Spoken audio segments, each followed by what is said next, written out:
Hello বন্ধুরা, শতাব্দীর হাতের রান্নার চ্যানেলে আর একটা রেসিপি দেখার জন্য আপনাদের স্বাগতম। খুব সহজে বিয়েবাড়ির স্টাইলে কিভাবে পাত্তাগোবি বানাবেন তারই রেসিপি আমি আজকে আপনাদের কাছে নিয়ে এসেছি। আমি এখানে পাত্তাগোবিগুলো ভালো করে কেটে নিয়েছি, তারপরে মটর নিয়ে নিয়েছি, তারপরে আদা আর জিরের পেস্ট নিয়েছি। আমি এখানে আলুগুলো একটু মোটা সাইজ করে কেটে নিয়েছি। তারপরে এখানে নিয়ে নিয়েছি বাদাম, আপনারা চাইলে ভাজা বাদামও নিয়ে নিতে পারেন। একটা বড় মাপের টমেটো কেটে নিয়েছি, 5টা থেকে 6টা আমি লঙ্কা কুচিয়ে নিয়েছি। আমি এখানে বাদামগুলো ভালোভাবে করে ভেজে নেব। বাদাম ভাজার সময় সামান্য পরিমাণে তেল দিলে বাদামগুলো কিন্তু তাড়াতাড়ি করে ভাজা হয়ে যায়।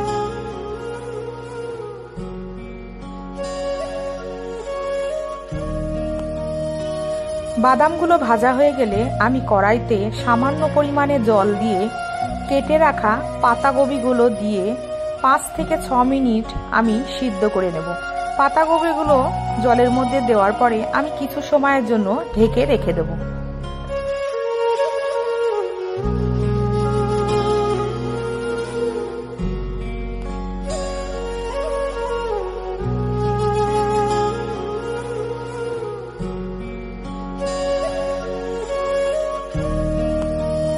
পাতাকপি সিদ্ধ হয়ে গেলে আমি অন্য একটা পাত্রে পাতাকপিটা ঢেলে রেখে দেব।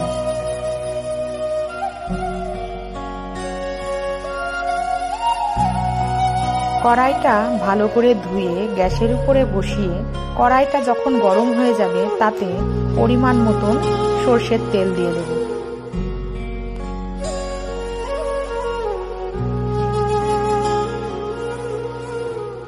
তেলটা গরম হয়ে গেলে কড়াইতে তেজপাতা আর সামান্য পরিমাণে পাঁচফোড়ন ফোড়ন দিয়ে মশলাগুলো ভালো করে ভেজে নেব। মশলা ভাজা হয়ে গেলে কেটে রাখা আলুগুলো ভালোভাবে ভেজে নেব। আলু ভাজার সময় আমি সামান্য পরিমাণে নুন দিয়ে নেব।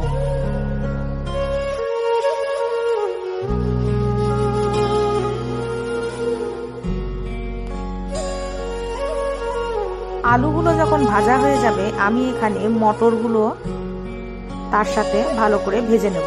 মটরগুলো তেলের উপরে দেওয়ার পরে কিছু সময়ের জন্য ঢেকে রেখে দেব।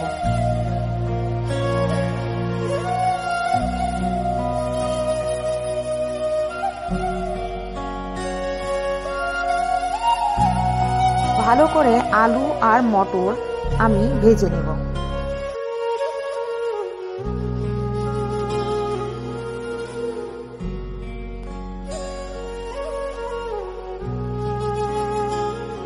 আলু আর মটর যখনই ভাজা হয়ে যাবে আমি এখানে পরিমাণ মতন হলুদ গুঁড়ো অ্যাড করব।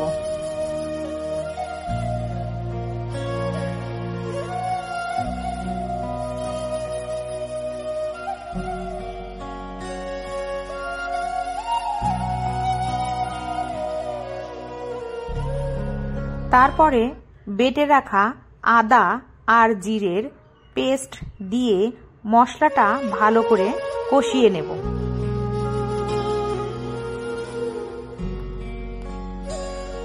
মশলা কষানো হয়ে গেলে আমি এখানে সিদ্ধ করে রাখা পাতাকপিটা দিয়ে ভালো করে মশলার সঙ্গে মিক্স করে নেব।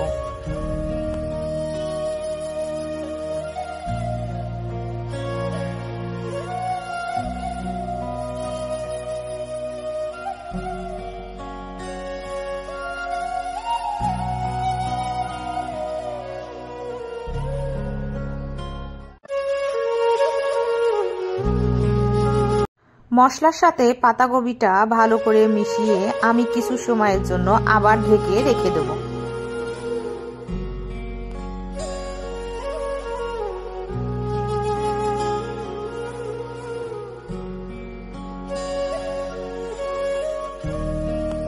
তারপরে ভেজে রাখা বাদামটা দিয়ে কিছু সময় নাড়াচাড়া করে আবার আমি গ্যাসটা লো ফ্লেম করে ঢেকে রেখে দেব।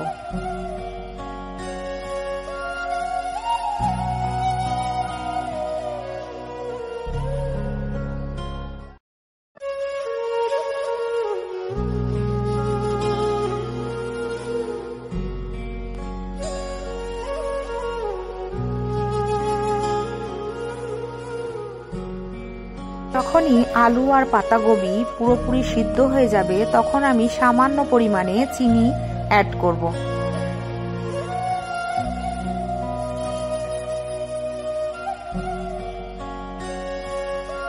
তারপরে আমি চাল বাটা অ্যাড করব।